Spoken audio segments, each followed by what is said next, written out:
Mas bom demais, gente. Abre a sua Bíblia aí em Esther. Esther, capítulo 3. Nós estamos numa caminhada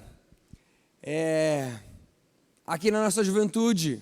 Já é o nosso terceiro final de semana em que nós estamos conversando sobre a história de Esther, um livro da Bíblia que tem 10 capítulos. Nós estamos caminhando um final de semana, um sábado por capítulo de Esther. Os que nós temos culto, a gente prega o capítulo do culto, e o que nós não temos culto, a gente conversa no pequeno grupo. Semana passada eu estive ali no pequeno grupo do Arthur, da Lua, do Pedro, da Carol. Foi muito legal estarmos juntos ali, conversando um pouquinho sobre o capítulo 2 de Esther.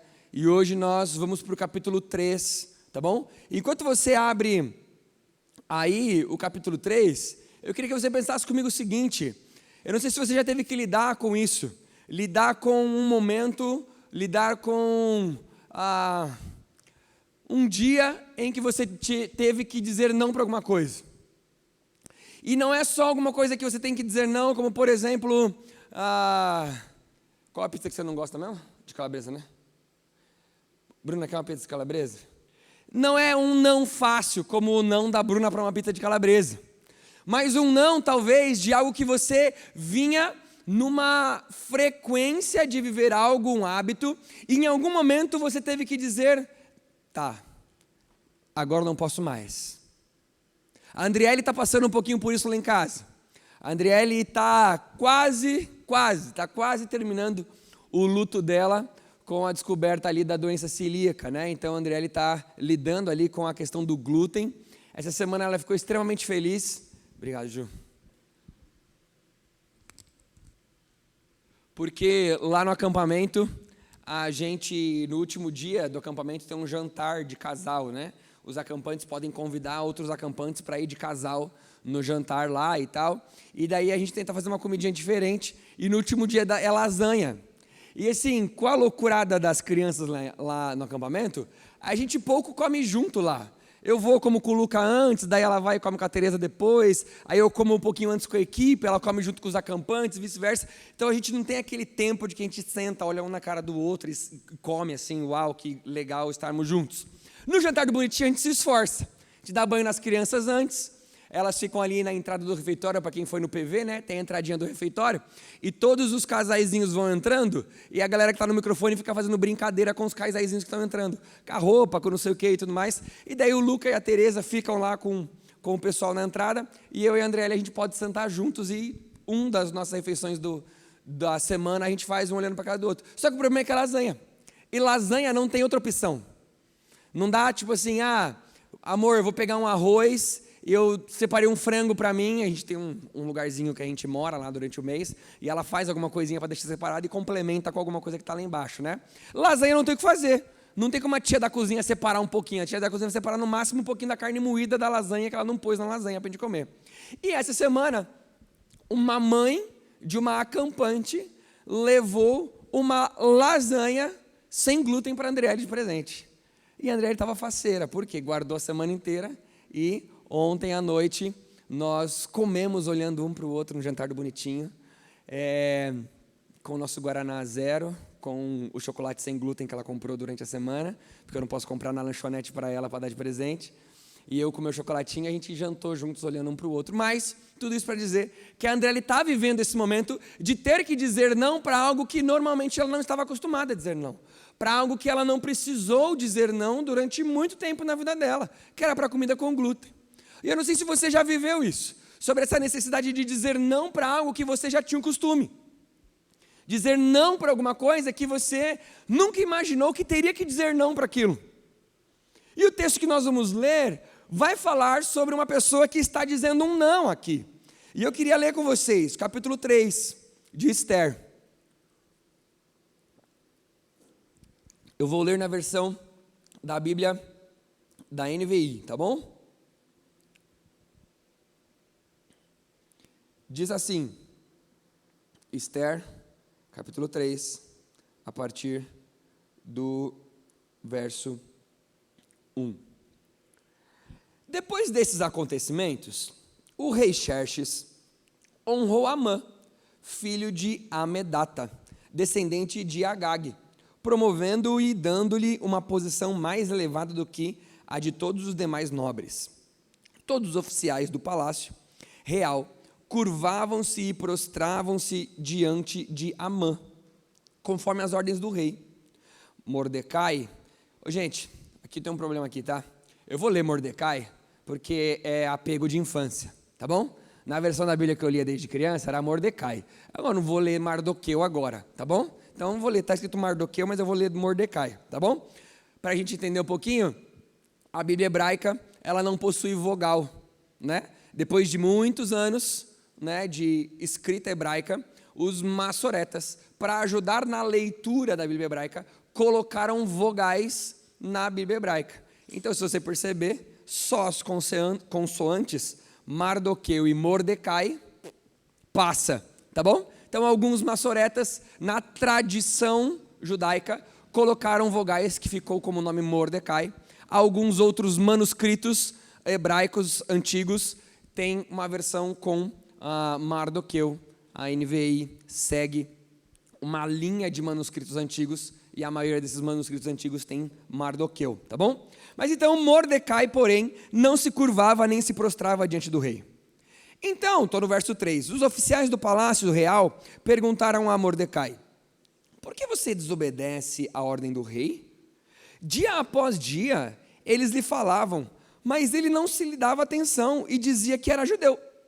Então contaram tudo a Amã para ver se o comportamento de Mordecai seria tolerado. Quando Amã viu que Mordecai não se curvava nem se prostrava, ficou muito irado.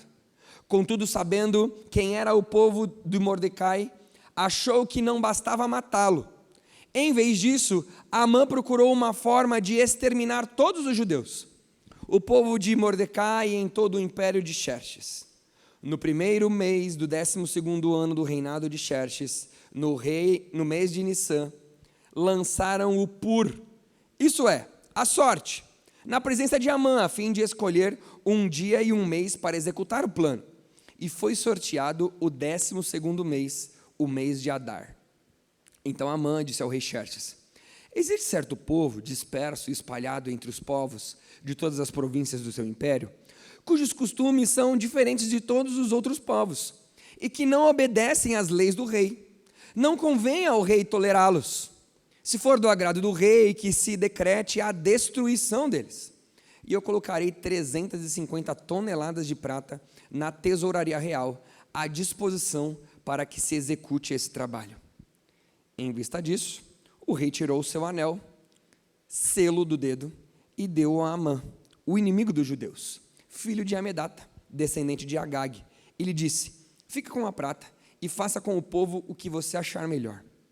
Assim, o 13º dia do primeiro mês, os secretários do rei foram convocados. Amã ordenou que escrevessem cartas na língua e na escrita de cada povo, aos sátrapas do rei, aos governadores das várias províncias e aos chefes de cada povo. Tudo foi escrito em nome do rei Xerxes e selado com o seu anel. As cartas foram enviadas por mensageiros a todas as províncias do império, com a ordem de exterminar e aniquilar completamente todos os judeus, jovens e idosos, mulheres e crianças, num único dia, o 13º dia do 12º mês, o mês de Adar, e de saquear os seus bens. Uma cópia do decreto deveria ser publicada como lei em cada província e levada ao conhecimento do povo de cada nação, a fim de que estivessem prontos para aquele dia. Por ordem do rei, os mensageiros saíram às pressas e o decreto foi publicado na cidadela de Suzã. O rei e Amã assentaram-se para beber, mas a cidade de Suzã estava em confusão. A mosquinha do copo da Gabi veio para minha água.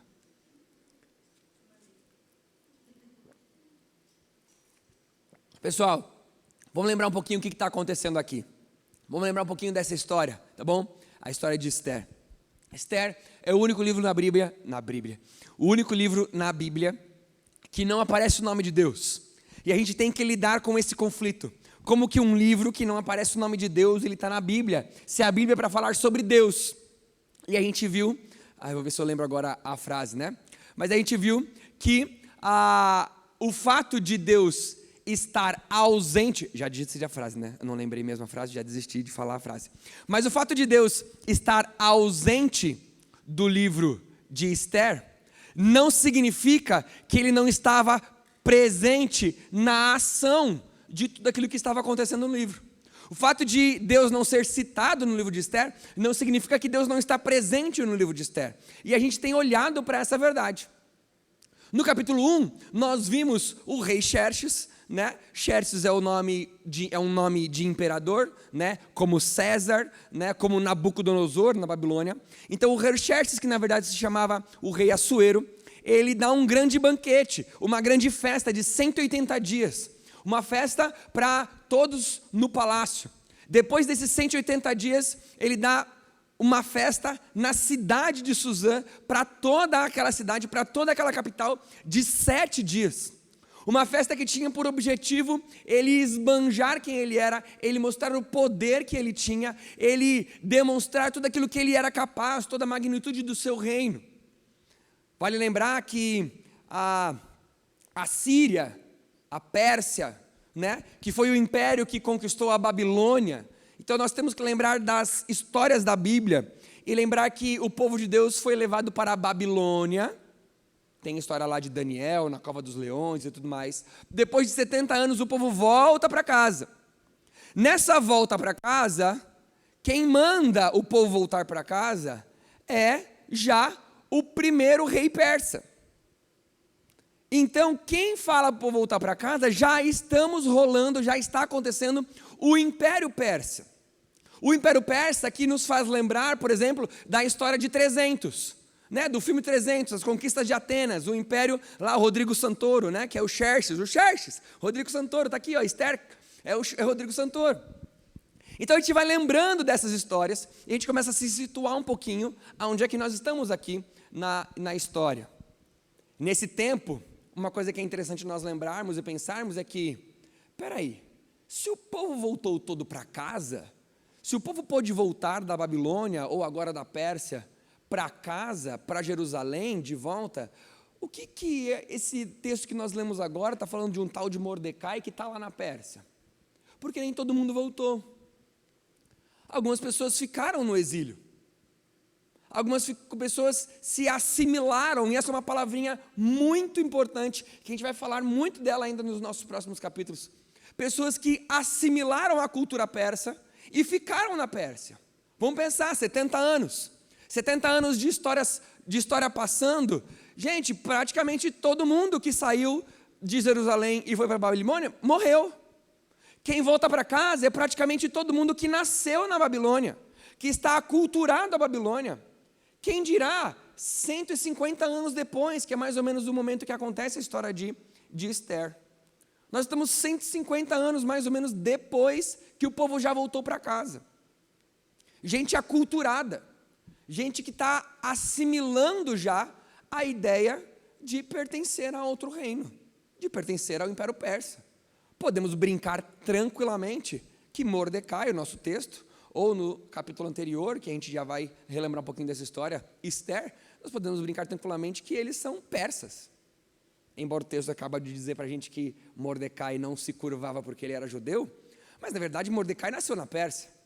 Embora descendente de judeu, Esther nasceu na Pérsia, embora descendente de judeu. Então, são pessoas que estão assimilando a cultura persa. Depois desse banquete, durante esse banquete, o rei Assuero manda vir Vasti, a sua esposa, a rainha, e ele queria, assim como ele tinha feito com todos os teus troféus, com todos os seus bens ganhos em batalha, assim como ele tinha feito com toda a sua riqueza, assim como ele tinha feito com toda a sua bebida. Vale lembrar lá no capítulo 1, né, que o rei ordenou que todo mundo bebesse à vontade.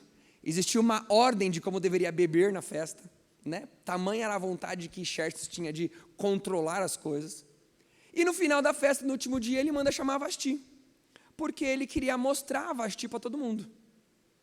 Que a Vasti viesse de coroa para ser mostrada para todo o reino, ser exposta a todo o seu reino. Vasti estava numa festinha particular, diz lá que Vasti estava reunido num outro canto do palácio, numa outra sala do palácio, com outras mulheres. Vasti se nega a ir à presença do rei, se nega a ser mostrada como troféu para outras pessoas no palácio. Isso enfureceu muito Xerxes, isso enfureceu muito o rei Assuero. Por quê? Porque o objetivo de fazer 180 dias de festa, 187 dias de festa, 180 no palácio, 7 na cidade, com todo aquele esbanjar de coisas, era para ele mostrar como ele era incrível. No último dia, ele ia colocar a cerejinha do bolo de como ele é demais. A Bíblia diz, Vasti era uma mulher bonita, e Vasti se nega a entrar na presença do rei. O rei é humilhado por sua esposa Vasti. Conclusão da história, vem conselheiros incríveis, que só dão ótimos conselhos, e aconselham que Vasti fosse mandada para o harém, devolvida para outras virgens, para as outras mulheres, e ela perdesse a coroa, não fosse mais a rainha, e que fosse feito um decreto, que a partir daquele dia, toda mulher deveria ser obediente aos seus maridos.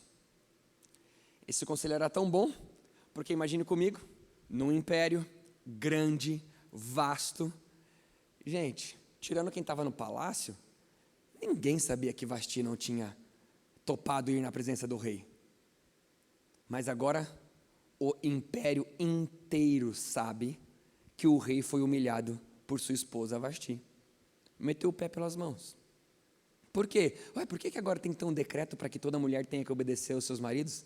Então, porque a mulher do rei não obedeceu ele, então agora é uma lei obedecer o marido. Em decorrência disso, Assuero então faz um concurso de beleza, faz a Miss Pérsia, e no Miss Pérsia que ele faz, ele traz mulheres que são preparadas de acordo com a sua cultura, com maquiagem, com roupas, com perfumes, com outras servas, e essas mulheres eram apresentadas ao rei, uma a uma. Ele se deitava com essas mulheres, na qual ele tinha a ideia de escolher uma nova rainha para ele. E dentre todas as mulheres que foram apresentadas diante do rei Assuero, no capítulo 2, nós vamos lembrar aí então que Ester é aquela que é a escolhida. Ester, judia, sobrinha de Mordecai. Mordecai criou a sua sobrinha, sobrinha de Mordecai. Ela vai no banquete e tal, a Bíblia diz que Ester é linda, Ester é muito bonita, e no dia que Xerxes escolhe Ester, ele declara feriado em todas as províncias, distribui presentes por sua generosidade, sempre tentando mostrar, se pagar na frente de todo mundo. No final do capítulo, para não jogar pedacinhos da história embora, porque são muito importantes, Mordecai, por estar andando por entre o palácio, Mordecai não tem uma figura importante aqui, Mordecai não é tido como um herói aqui, mas andando por entre o palácio, ele descobre uma conspiração para que matassem Xerxes. Mordecai conta para Ester, Ester conta para o rei mata todos aqueles que estavam na iminência de assassiná-lo. Ester é reconhecida por alguém que salvou o rei. Mordecai é esquecido, deixado de lado, e assim termina o nosso capítulo 2. Então começa o nosso capítulo 3. O capítulo 3, ele tem um início abrupto, um início sem muita explicação.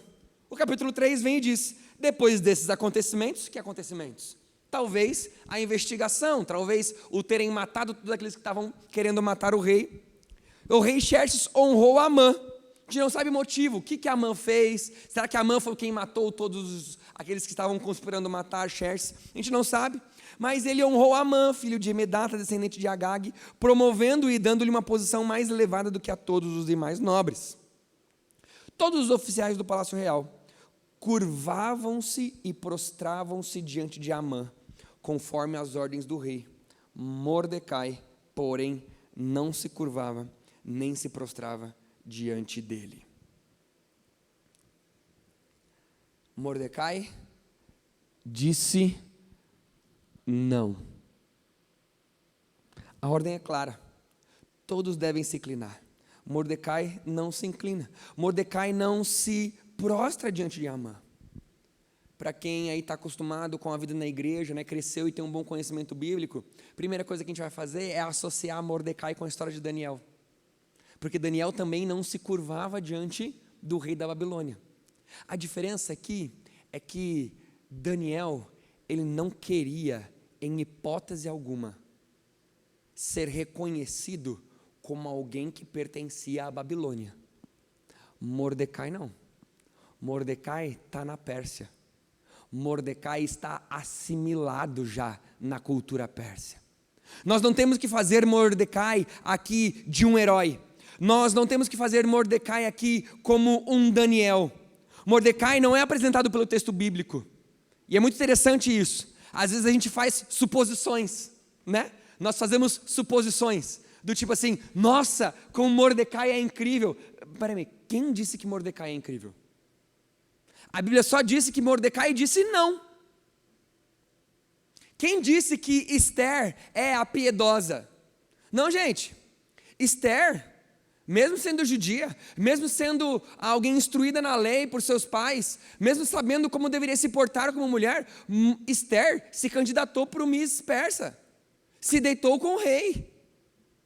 Esther perdeu sua virgindade com o rei Xerxes, no objetivo de ganhar o concurso, de virar rainha. Não temos heróis nessa história. Nós temos pessoas pecadoras que estão assimiladas à cultura da Pérsia, vivendo como Pérsia, mas que, em todos esses momentos, Deus, mesmo ausente nos escritos, permanece presente na condução da história. Mordecai, mesmo sem ser um herói, ele está lá para ser usado por Deus na história que Deus está escrevendo. Mordecai vivia na casa da Pérsia.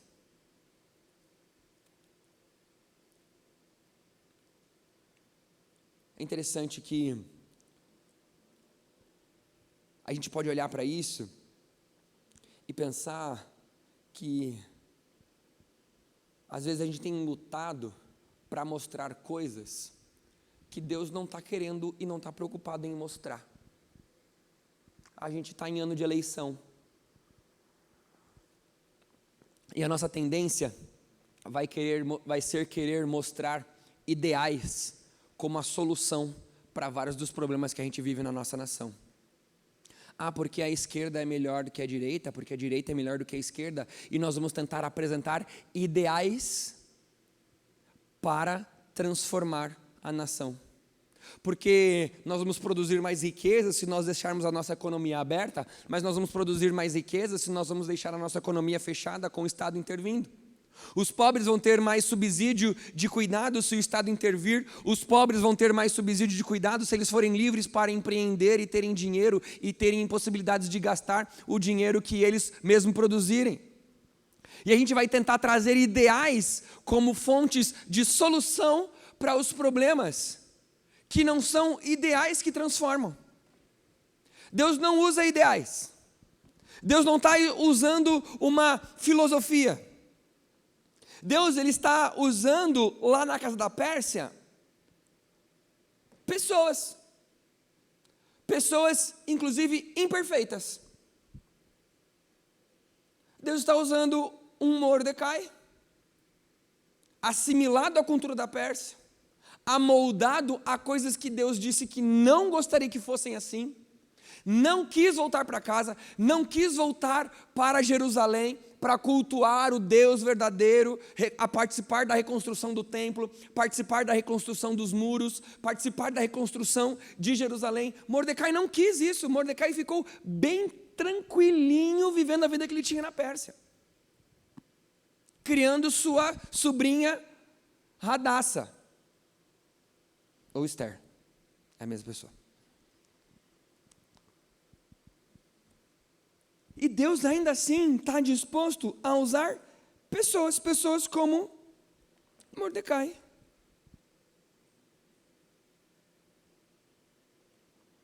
Deixa eu pensar que você pode amar a Jesus e ainda assim lutar com incoerências na sua vida?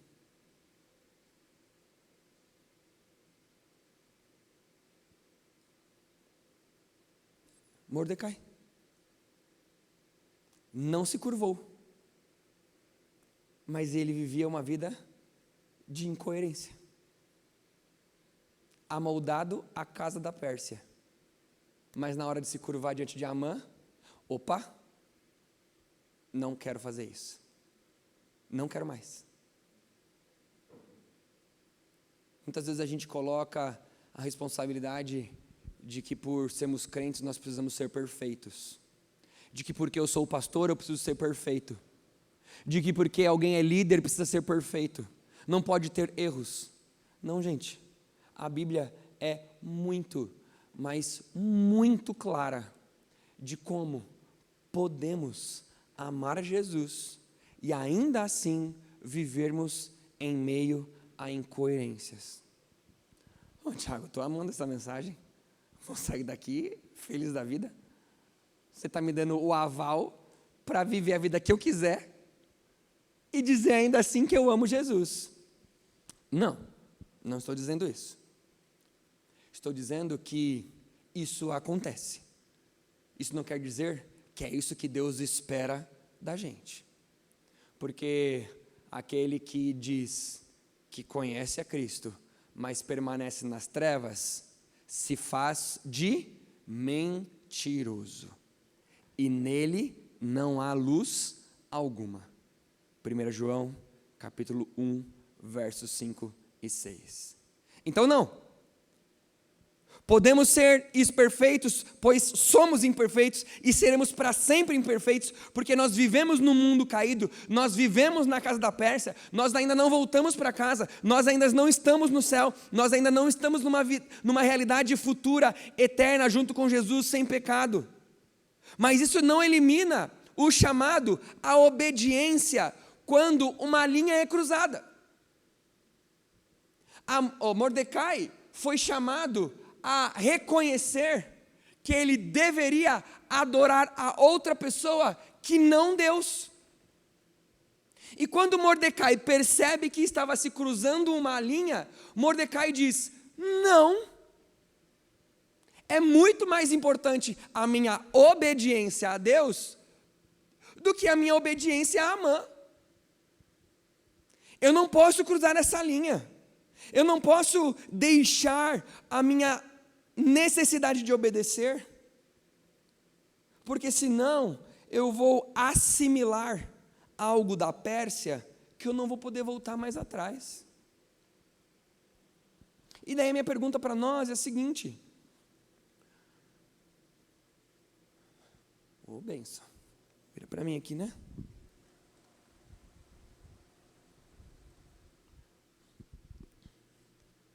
A pergunta para nós é a seguinte: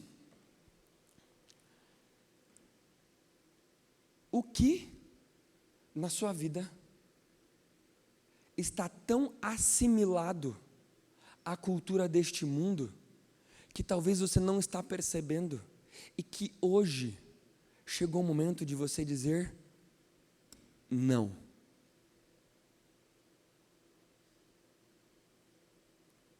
Mas e Tiago, e tudo que eu estou vivendo até hoje?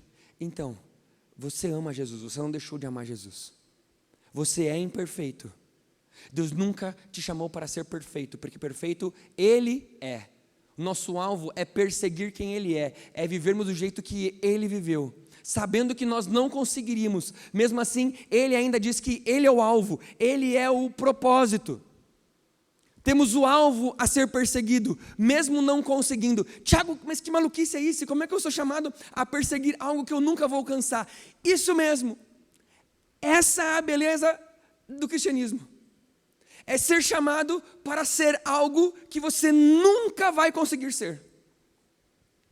Sabe por quê? Porque o único jeito de sermos o que Deus pede para a gente, é através de Cristo Jesus, o nosso Salvador.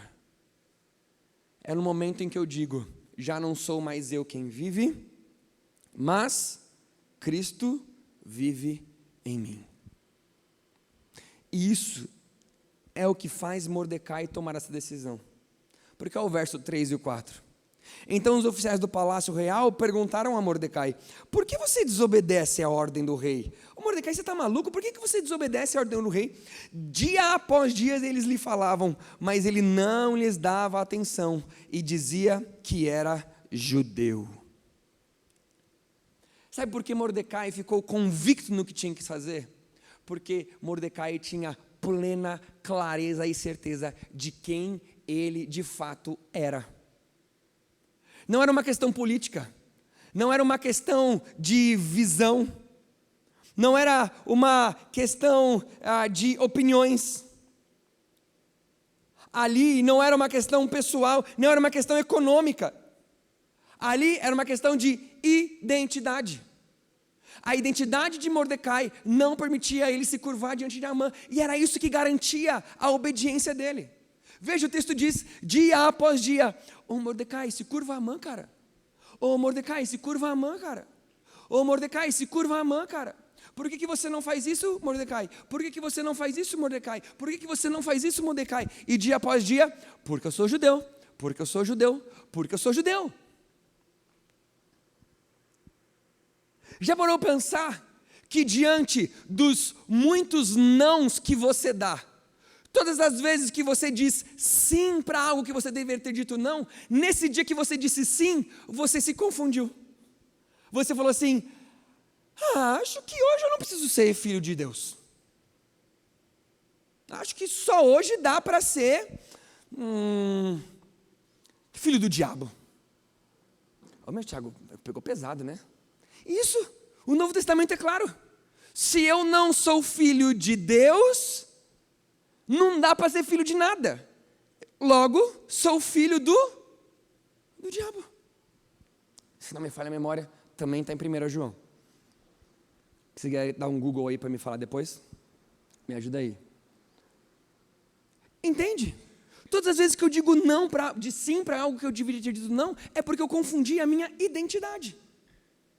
Era claro para Mordecai: eu sou judeu, por isso não faço isso. E nós? É claro para a gente? Quando Deus diz para nós mantermos firmes a nossa santidade, mantermos firmes o nosso compromisso de só nos relacionarmos sexualmente com a mulher que nós vamos nos casar depois do casamento, quando nós temos a necessidade de nos mantermos justos com as nossas obrigações financeiras, quando nós entendemos a necessidade de que nós devemos ajudar as pessoas que estão passando por necessidade, quando nós entendemos a necessidade de acolher pessoas que estão precisando de um ombro para chorar, para sofrer junto, para estar junto com a gente, quando a gente entende essa necessidade. Por que eu entendo essa necessidade? Porque eu olho para a cruz, olho para Jesus e falo assim: cara, olha o que Jesus fez por mim. Se eu sou de Jesus, a resposta natural minha precisa ser viver do jeito que Jesus gostaria que eu vivesse. Quando eu não faço essas coisas, o que eu estou dizendo? Hoje deixa quieto o que Jesus fez por mim. Amanhã eu lembro de novo do que Jesus fez por mim. E eu jogo minha identidade fora. Jogo o privilégio de ser chamado cristão fora.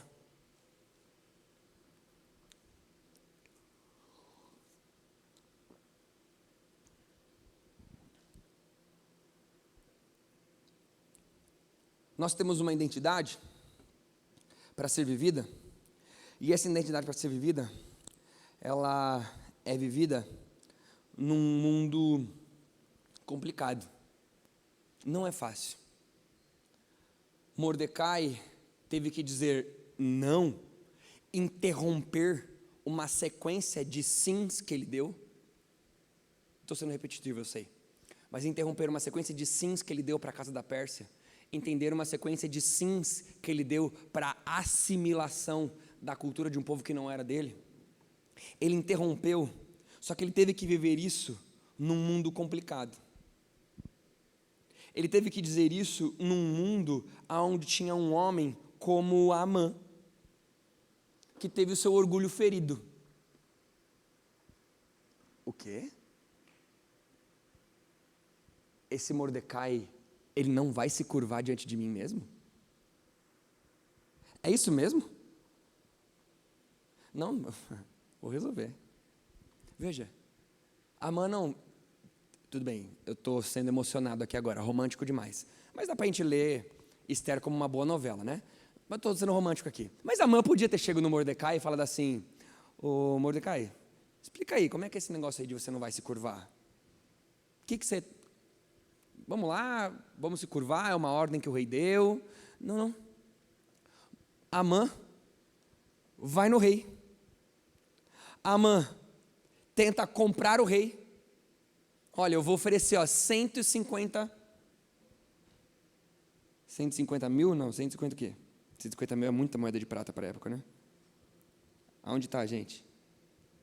Achei.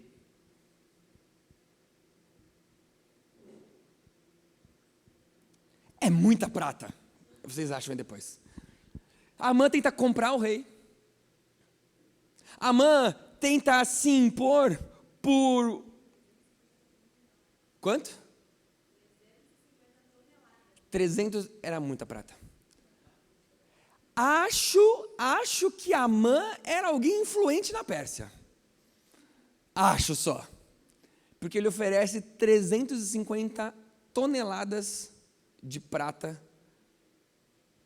Mas se for uma moeda muito grande, pode ser uma moeda de prata só, né?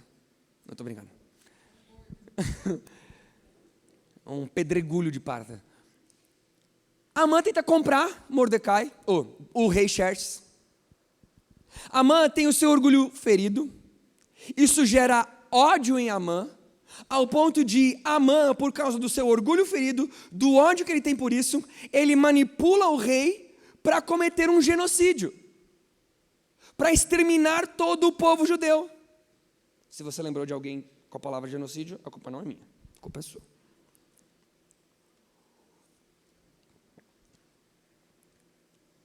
Medo, nacionalismo, dinheiro. Isso tudo vem na direção desse mundo. É esse o ambiente que Mordecai tem que enfrentar. E olha que interessante, quando Amã faz isso, Assuero não pergunta.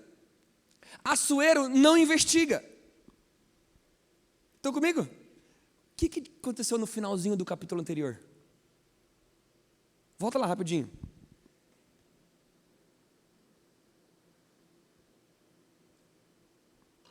Olha o verso 23 do capítulo 2. Depois de investigada a informação e descobrindo-se que era verdadeira, os 2 oficiais foram enforcados. E tudo isso foi escrito nos registros históricos na presença do rei. Quando queriam matar o rei, foi todo mundo investigado, descobriram que era verdade e enforcaram os generais que estavam tentando matar o rei Assuero. Estão comigo? Quando Amã chega na presença do rei para cometer um genocídio contra o povo judeu, o que o rei faz? Amã, está aqui, ó. 350 toneladas. Está aqui, ó.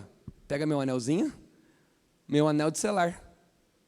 O que você disser, está dito. Vai lá, ó. Põe o decreto na mesa e faz acontecer. Esse é o mundo que Mordecai disse não. Um mundo que não pergunta, não investiga, não discerne, simplesmente entrega o anel e legaliza o mal. Esse é o mundo que Mordecai tem que dizer não. Esse é o mundo que nós vivemos. Gente, o mal raramente começa grande, ele começa pequeno. Ele começa com qualquer coisinha. Mas ele cresce quando existe poder sem caráter, quando existe liderança sem discernimento, quando existe obediência sem consciência. Um monte de gente tapadinha, cegueta, olhando para frente sem saber o porquê que está fazendo isso. Isso tudo produz algo que é um mundo caído em que Mordecai tem que dizer não. E é isso que nós estamos vivendo, é isso que a gente tem que lidar. Quando você diz que você é cristão, alguém pergunta para você que tipo de cristão? Provavelmente alguém vai lá e diz: do chapéu, do da toalhinha ou do vou seguindo a Jesus Cristo? Parece que só tem 3 crentes, né? Ou, agora tem mais um, tem o Malafaia. De qual? De qual tipo você é? De cristão? Não, colocam todo mundo no mesmo saco. Ninguém investiga, ninguém discerne, todo mundo simplesmente julga, aponta o dedo e acha que somos todos a mesma coisa. Esse é o mundo que Mordecai teve que dizer não. Um mundo cheio de injustiça. Um mundo que primeiro ataca e depois descobre se é verdade. Um mundo onde Mordecai teve que dizer não.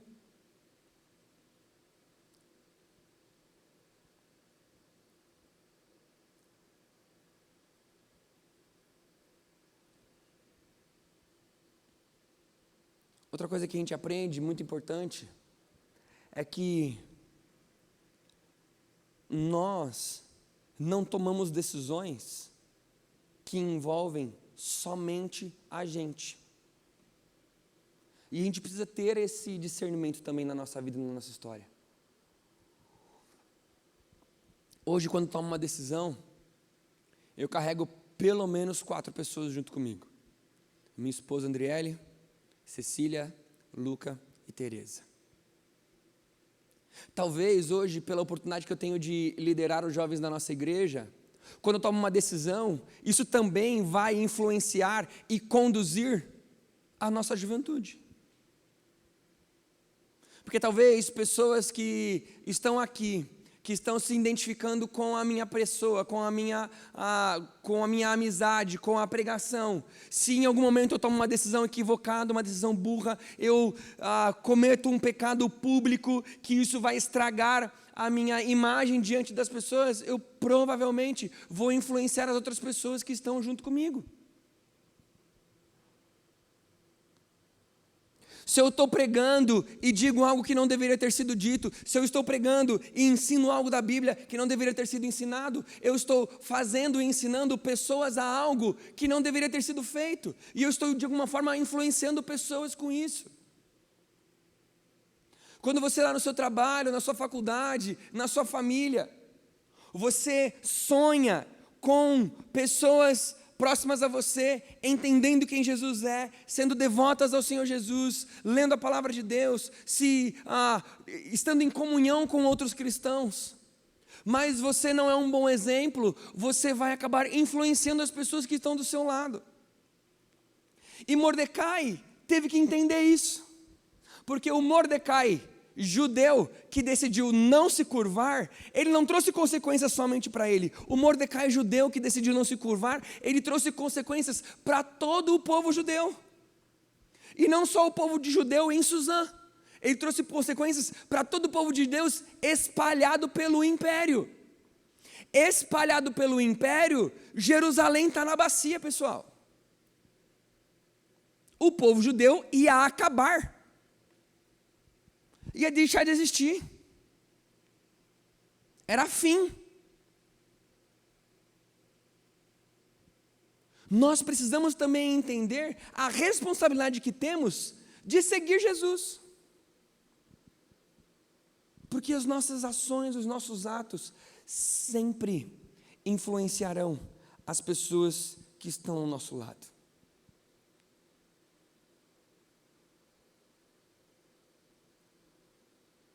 Quando um cristão manda mal e cai, certamente pessoas vão ser influenciadas por isso e perderão a alegria e a vontade de viverem e pertencerem a Cristo Jesus, como aquela pessoa que caiu também fez.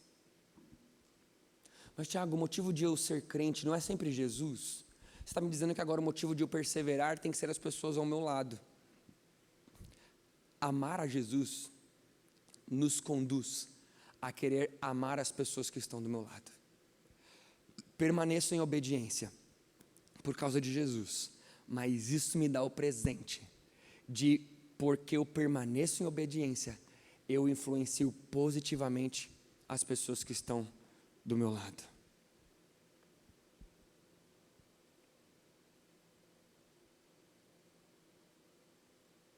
Uma última curiosidade sobre o capítulo 3, para a gente terminar, é que essa briga entre Amã e Mordecai não era uma briga que aconteceu no capítulo 3 de Esther. A gente precisa lembrar um pouquinho da história. Em Êxodo, capítulo 17, se você lembrar aí, depois quiser ler em casa, mas a gente tem aquele famoso episódio de Josué batalhando contra um povo lá no deserto. Foi uma das poucas batalhas que aconteceram enquanto o povo estava caminhando pelo deserto. E é aquela batalha que, enquanto Moisés estava em cima do monte, com as mãos levantadas, o povo ganhava a batalha. Quando Moisés fraquejava e abaixava os braços, o povo começava a perder a batalha. E Josué estava batalhando por Moisés e o povo contra um povo, né? E o povo que Josué estava lutando era contra os amalequitas. Arão e Ur vão do lado de Moisés, seguram as mãos de Moisés levantadas, e no final do dia, Josué ganha a batalha lá no deserto contra os amalequitas. Em 1 Samuel capítulo 15, Saul também tem uma outra batalha que Saul vence, e a batalha que Saul vence é contra os amalequitas. E uma chance só, gente. Amã é o quê? Adivinha? Amalequita. Mordecai é descendente de quem, gente? Da tribo de Benjamim, de Saul. A treta de Mordecai com Amã, ela no mínimo já aconteceu 2 vezes, e os judeus mataram os amalequitas. Talvez você imagine que a sua luta é só contra o seu chefe, mas talvez a sua luta é muito maior do que a luta com o seu chefe. A sua luta é contra principados e potestades.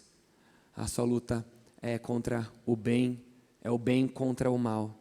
A sua luta é sobre o descendente da serpente e o descendente da mulher. O homem caído e Jesus, o Salvador. E nós estamos no meio dessa batalha. Nós não podemos nos esquecer disso. Que a batalha que a gente vive todos os dias, para não assimilarmos coisas da Pérsia, envolve uma batalha muito maior do que tua esposa ou teu marido ter mandado mal em casa.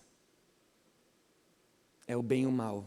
É o mal querendo sair sobre o bem, é o mal querendo envergonhar o bem, é Satanás querendo envergonhar o povo de Deus para que pessoas não queiram estar junto de Jesus. Por final, o decreto é feito, o decreto é proclamado, mas é interessante, porque Deus, Ele não deixa de agir. E a gente ainda não tem o final da história. Se você quiser já ler o final da história, você pode ler. E quanto mais vezes você ler o livro de Esther inteiro, melhor para esse tempo que nós estamos juntos. Mas, quando Amã lançou sorte, lançou Pur, caiu que isso iria acontecer no 12º mês. E aqui eles estavam no 1º mês. Podia ter jogado sorte e podia ter caído no dia seguinte. Mas lançaram sortes e caiu 12 meses depois. Por quê? Porque mesmo Deus estando ausente no livro de Esther, Ele não está ausente na história do seu povo e da humanidade. Aleluia, irmã? Fui pentecostal agora? Em nome de Jesus, feche seus olhos, vamos orar.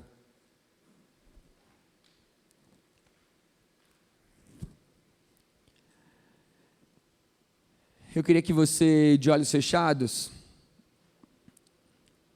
pudesse refletir um pouquinho, que mesmo num mundo tão complicado, mesmo num mundo com tanta maldade e perversidade, que mesmo num mundo onde o ódio, o orgulho ferido é capaz de gerar um genocídio, que mesmo num mundo onde é uma guerra permanente entre o bem e o mal, entre coisas que muitas vezes somos incapazes de compreender, que mesmo num mundo onde o rei quer esbanjar os seus bens, esbanjar as suas coisas, que mesmo num mundo como a casa da Pérsia, ainda assim, Deus chama você para observar quem você é em Jesus, e por causa disso, Ele te convida a dizer nãos que valerão a pena. Ah, Tiago, mas eu não sei se vai valer a pena o não de Mordecai ainda. Lê até o final do capítulo 10, que você vai ver que vai valer a pena.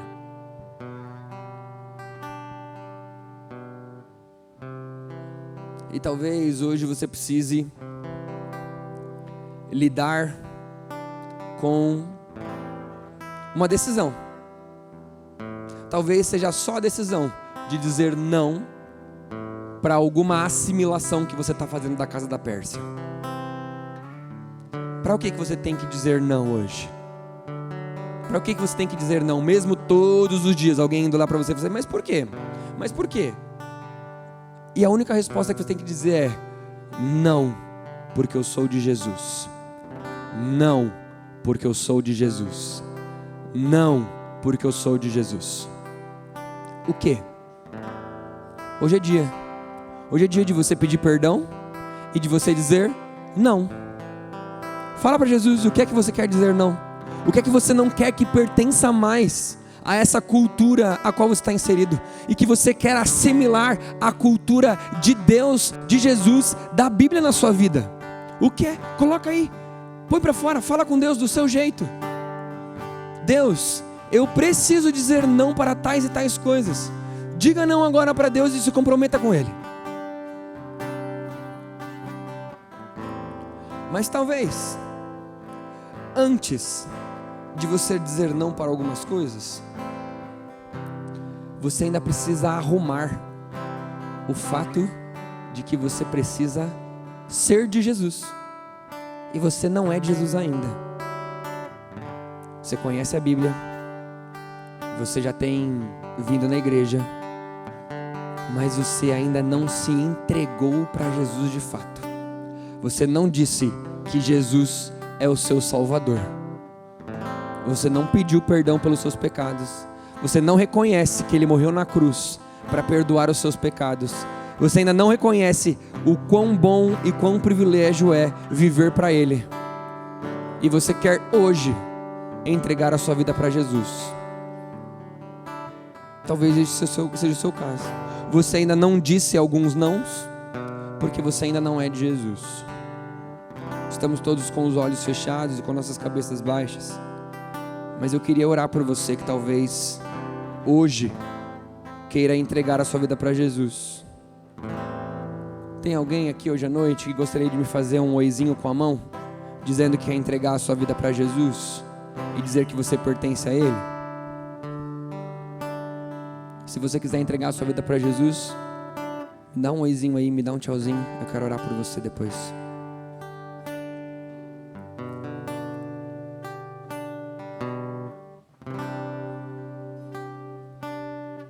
Vamos orar?